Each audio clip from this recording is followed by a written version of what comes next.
Welcome to A Year of War and Peace. I'm your host, Brian E. Denton.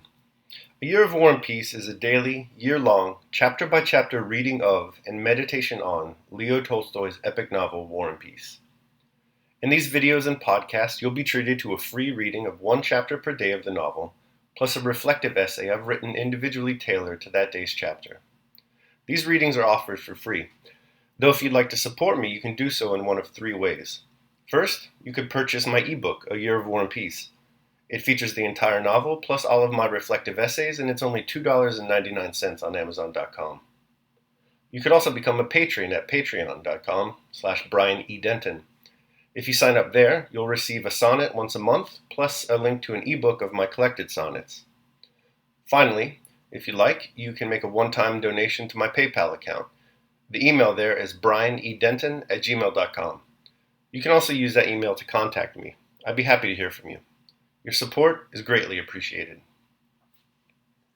Today's reading and reflection is on Chapter 22. Chapter 22. At Bald Hills, Princess Nicholas Andreyevich Bolkonsky's estate, the arrival of young Prince Andrew and his wife was daily expected, but this expectation did not upset the regular routine of life in the old prince's household.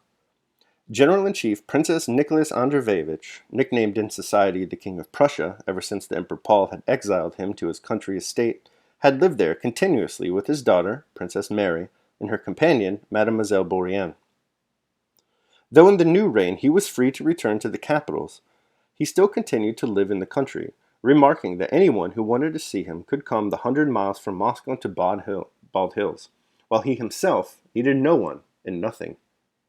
He used to say that there are only two sources of human vice, idleness and superstition, and only two virtues, activity and intelligence. He himself undertook his daughter's education, and to develop these two cardinal virtues in her, gave her lessons in algebra and geometry till she was 20, and arranged her life so that her whole time was occupied.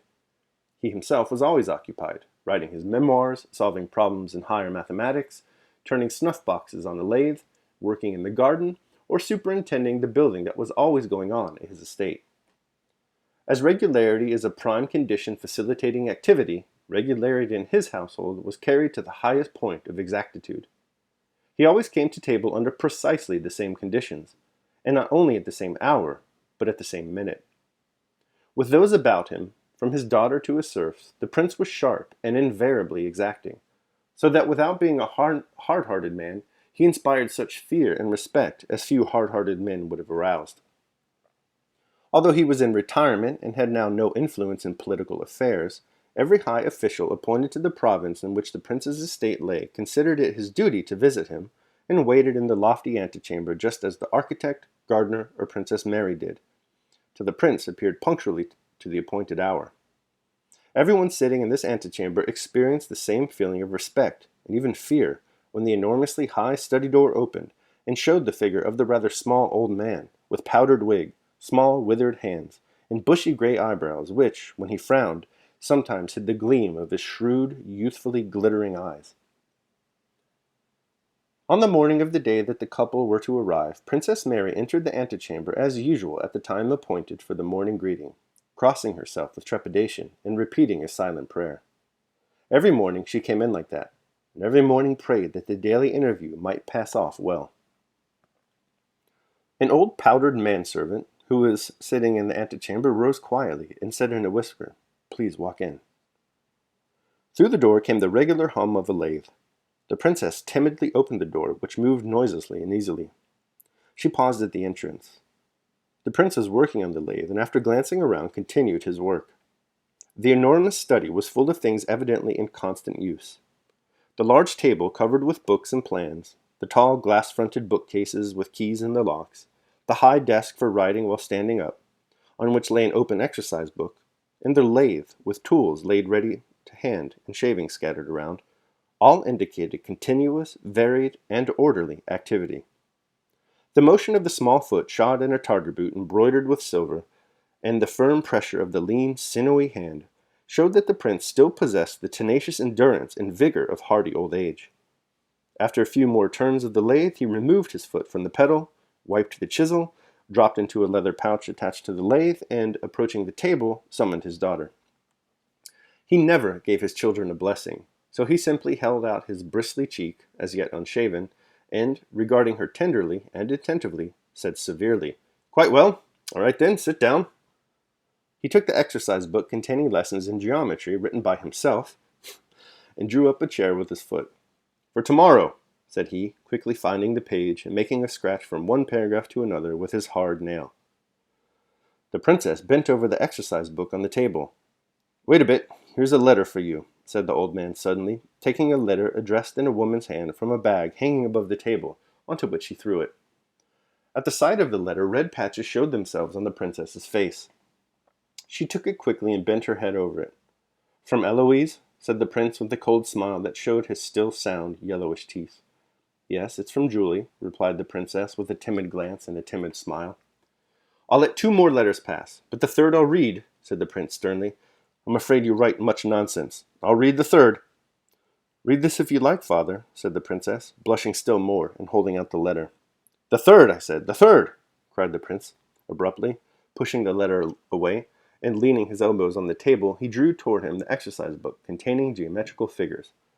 "Well, madam," he began, stooping over the book close to his daughter and placing an arm on the back of a chair on which she sat, so that she felt herself surrounded on all sides by the acrid scent of old age and tobacco, which she had known for so long. "Now, madam, these triangles are equal. Please note that the angle ABC—" The princess looked in a scared way at her father's eyes glittering close to her. The red patches on her face came and went, and it was plain that she understood nothing, and was so frightened that her fear would prevent her understanding any of her father's further explanations, however clear they might be.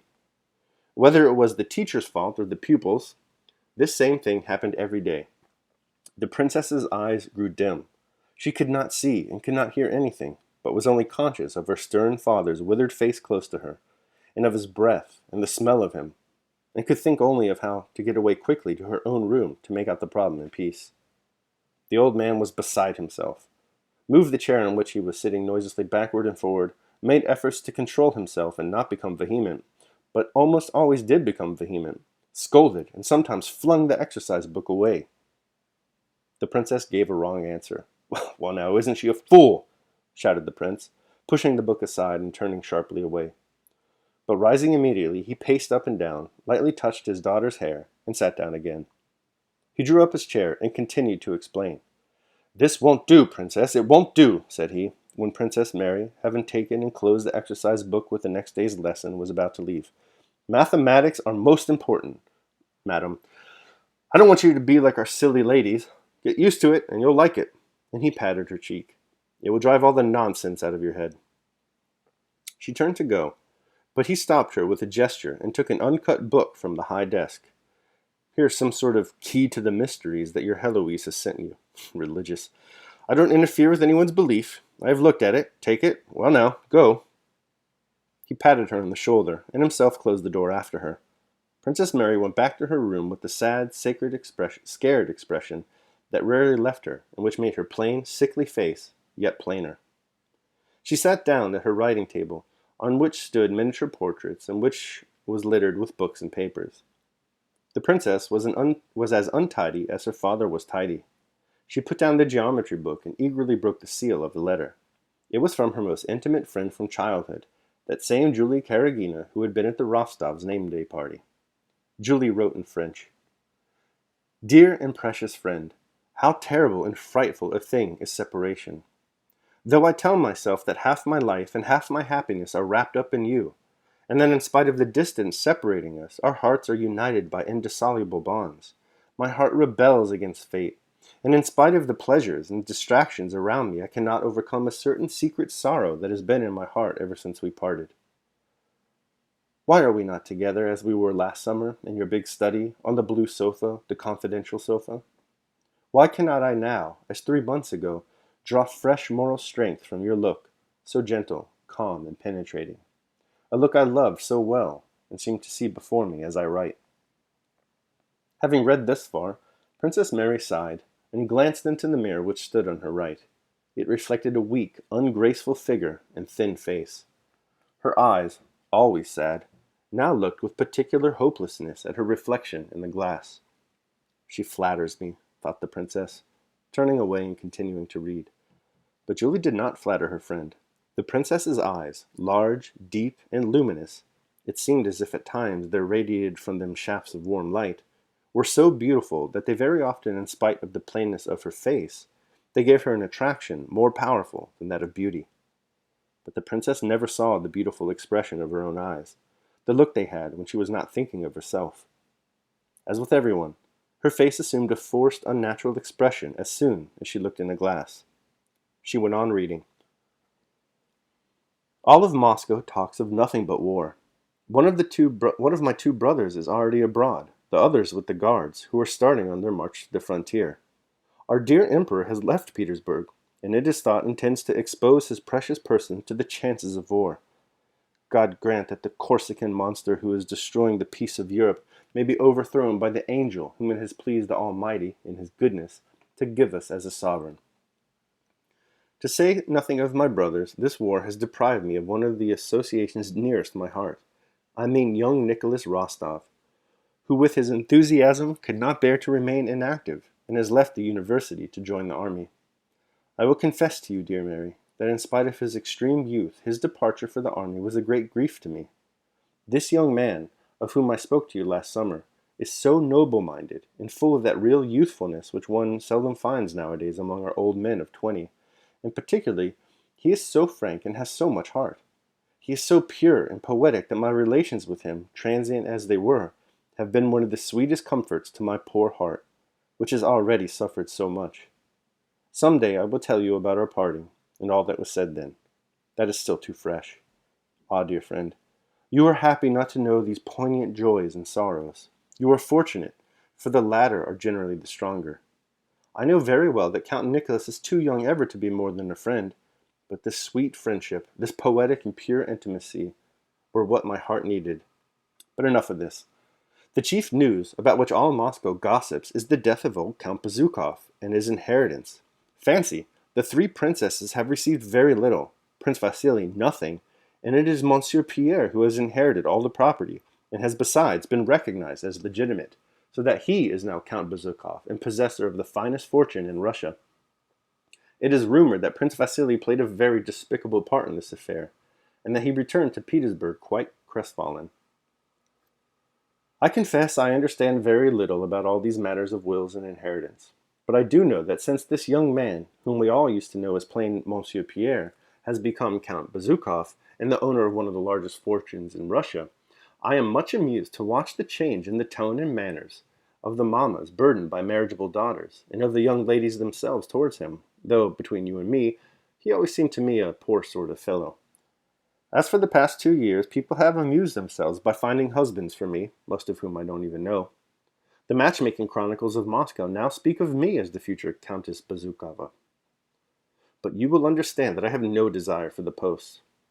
Apropos of marriages, do you know that a while ago that universal auntie Anna Mikhailovna told me, under the seal of strict secrecy, of a plan of marriage for you? It is neither more nor less than Prince Vasily's son Anatoly, whom they wish to reform by marrying him to someone rich and distinguished. And it is on you that his relations' choice has fallen. I don't know what you will think of it, but I consider it my duty to let you know of it. He is said to be very handsome and a terrible scapegrace. That is all I have been able to find out about him. But enough of gossip. I am at the end of my second sheet of paper, and Mother has sent for me to go and dine at the Apraskins'. Read the mystical book I am sending you. It has an enormous success here. Though there are things in it difficult for the feeble human mind to grasp, it is an admirable book which calms and elevates the soul. Adieu. Give my respects to Monsieur your father, and my compliments to Mademoiselle Bourrienne. I embrace you as I love you. Julie. P.S. Let me have news of your brother and his charming little wife. The princess pondered a while with a thoughtful smile, and her luminous eyes lit up so that her face was entirely transformed. Then she suddenly rose, and with her heavy tread went up to the table. She took a sheet of paper, and with her hand moved rapidly over it. This is the reply she wrote, also in French. Dear and precious friend, your letter of the 13th has given me great delight. So you still love me, my romantic Julie? Separation, of which you say so much that is bad, does not seem to have had its usual effect on you. You complain of our separation. What then should I say, if I dared complain? I who am deprived of all who are dear to me. Ah, if we had not religion to console us, life would be very sad. Why do you suppose that I should look severely on your affection for that young man? On such matters I am only severe with myself. I understand such feeling in others, and I am never having felt them, I cannot approve of them, neither do I condemn them. Only it seems to me that Christian love, love of one's neighbor, love of one's enemy, is worthier, sweeter, and better than the feelings which the beautiful eyes of a young man can inspire in a romantic and loving young girl like yourself. The news of Count Bezukov's death reached us before your letter, and my father was much affected by it.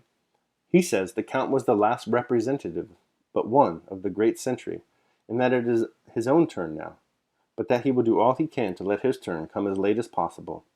God preserve us from that terrible misfortune. I cannot agree with you about Pierre, whom I knew as a child.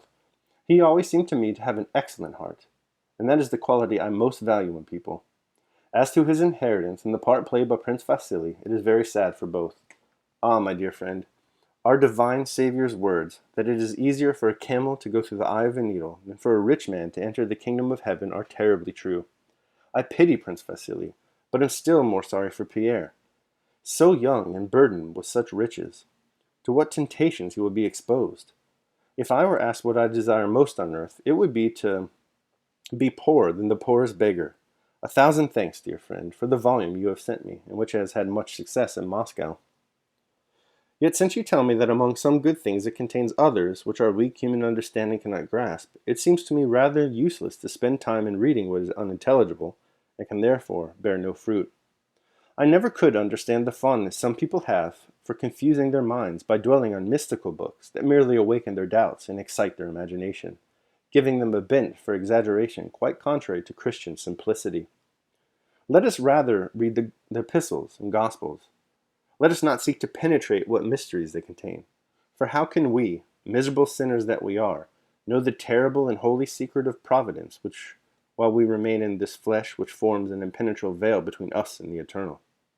Let us rather confine ourselves to studying those sublime rules which our divine Savior has left for our guidance here below. Let us try to conform to them and follow them, and let us be persuaded that the less we let our feeble human minds roam, the better we shall please God, who rejects all knowledge that does not come from him. And the less we seek to fathom what he has been pleased to conceal from us, the sooner will he vouchsafe its revelation to us through his divine Spirit. My father has not spoken to me of a suitor, but has only told me that he has received a letter and is expecting a visit from Prince Vasily. In regard to this project of marriage for me, I will tell you, dear sweet friend, that I look on marriage as a divine institution to which we must conform. However painful it may be to me, should the Almighty lay the duties of wife and mother upon me, I shall try to perform them as faithfully as I can, without disquieting myself by examining my feelings towards him whom he may give me for a husband. I have had a letter from my brother who announces his speedy arrival at Bald Hills with his wife. This pleasure will be but a brief one, however, for he will leave us again to take part in this unhappy war into which we have been drawn. God only knows how or why. Not only where you are, at the heart of affairs and of the world, is the talk all of war. Even here, amid field work and the calm of nature, which townfolk consider characteristic of the country, rumors of war are heard and painfully felt. My father talks of nothing but marches and countermarches, things of which I understand nothing. And the day before yesterday, during my daily walk through the village, I witnessed a heartrending scene. It was a convoy of conscripts, controlled from our people, and starting to join the army. You should have seen the state of the mothers, wives, and children of the men who were going, and should have heard the sobs. It seems as though mankind has forgotten the laws of its divine Savior, who preached love and forgiveness of injuries, and that men attribute great merit to skill in killing one another. Adieu, dear and kind friend. May our divine Savior and his most holy mother keep you in their holy and all-powerful care. Mary. Ah, you are sending off a letter, Princess? I have already dispatched mine. I have written to my poor mother, said the Princess Mademoiselle Bourienne rapidly, in her pleasant, mellow tones, and with guttural R's. She brought into Princess Mary's strenuous, mournful, and gloomy world a quite different atmosphere, careless, light-hearted, and self-satisfied. Princess, I must warn you, she added, lowering her voice and evidently listening to herself with pleasure. The prince has been scolding Michael Ivanovitch. He is in a very bad humor, very morose. Be prepared. Ah, dear friend, replied Princess Mary, I have asked you never to warn me of the humor my father is in. I do not allow myself to judge him, and would not have others do so. The princess glanced at her watch, and seeing that she was 5 minutes late in starting her practice on the clavichord, went into the sitting room with a look of alarm. Between 12 and 2 o'clock, as the day was mapped out, the prince rested, and the princess played the clavichord. Alright, so that concludes my reading of chapter 22 of War and Peace. I will now read my reflection on the same. A Year of War and Peace, Day 22, on Proverbs and Purpose. If it's true that proverbs are the wisdom of nations and ages collected into a small compass, as Lord M. of Richardson's Clarissa would have it, then the true north of the Bolkonsky home is that idle hands are the devil's workshop. Indeed, between old Prince Bolkonsky's meticulous dedication to purposeful routine and his daughter's devotional Christianity, the devil doesn't stand a chance in Bald Hills. Bald Hills, the estate of the Bolkonsky family, is located about 100 miles outside of Moscow, and that's just how the old prince, Prince Andrew's father, likes it. During my first reading of War and Peace, the Bolkonskys were my favorite characters. I admired the hard-nosed pragmatism and stern living of the father and son. I also enjoyed the soft, forgiving spiritualism of the daughter. These contrasting characteristics, introduced here by the father's insistence on studying geometry, dealing with certainties of nature, and his daughter's interest in a book called The Key to the Mysteries of Nature, will continue to be developed throughout the novel and offer us much to think about along the way. For today, however, it's best to focus on the old prince's dedication to task-driven routine. This is what moves the chapter forward. The old man is a stickler. Just like Benjamin Franklin, every moment of his day is planned out and assigned a responsibility with an exactitude worthy of the finest of watchmakers. In today's reading, we focus on the portion of the day allotted to tutoring his daughter Mary. Right away, we understand that Mary dreads this daily practice. She crosses herself as she enters the room, praying that it will go well. Pay attention, parents. The shame and fear Princess Mary experiences during the course of her geometry lesson serves as a model of how not to instruct your children. Just look at her. She's so frightened of her father's reprimands that she cannot focus on the work, and all learning is lost. Old Prince Bolkonsky is harsh. He'll continue to be harsh with Mary throughout the novel. And yet, she'll return this harshness with dutiful adoration. This dynamic really challenges Wollstonecraft's hypothesis that parental affection produces filial duty. But, then again, perhaps the old prince's oppressive parenting style is a species of affection. The old prince does have his flaws. He is, in a word, an asshole. But his dedication to daily repetition and purposeful scheduling is something to consider. As Tolstoy writes in this chapter, regularity is a prime condition facilitating activity. Habit, it turns out, can be a powerful tool of self-improvement. This is assuming, of course, that the habits we develop are virtuous. One virtuous habit is remaining mindful during the day of our roles in life, and then directing all our actions towards playing those roles properly. Daily meditation.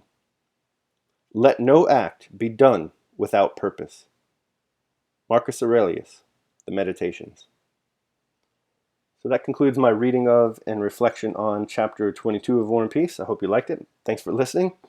Remember that if you'd like to support me, you can do so either by purchasing the ebook, A Year of War and Peace, becoming a patron at patreon.com, or making a one-time donation at PayPal. The links to all that are below in the show notes. Your support is greatly appreciated. Tomorrow, we'll be reading chapter 23. I hope you join me. Until then, take care of yourselves and others.